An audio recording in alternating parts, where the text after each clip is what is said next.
साहेब रेकॉर्डवर आज तुम्ही उपमुख्यमंत्री शासन म्हणत असेल, पण जनतेच्या मनातला मुख्यमंत्री कोण असेल तर तो एकनाथ संभाजी शिंदे हाच जनतेच्या मनातला मुख्यमंत्री आहे. आणि मला मुद्दामून सांगितलं पाहिजे, हु इज एकनाथ शिंदे पासून सुरू झालेला प्रवास जगाच्या गुगलनं रेकॉर्ड मोडलं होतं. एकनाथ शिंदे साहेब कोण आहेत हुडकत होते.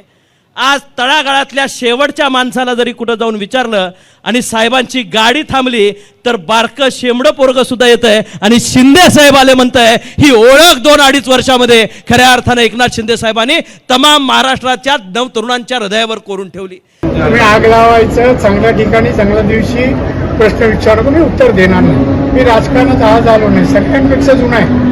आता ऐकता राजकारण त्यांच्यापेक्षा ऐकून घ्या.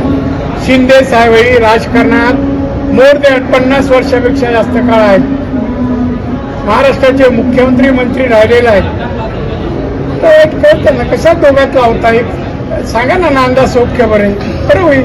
धैर्यशील मानेंनी म्हटलंय की एकनाथ शिंदे उपमुख्यमंत्री असले तरी ते जनतेच्या मनातील मुख्यमंत्री आहे. कोण म्हटलं? धैर्यशील माने म्हणले, खासदार धैर्यशील ठीक आहे ना, असतील ना. पण आता आज टेक्निकली मुख्यमंत्री देवेंद्रजी आहेत, असू शकतात ना.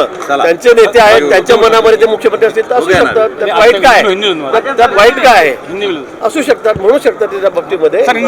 गिरीश सोमय्या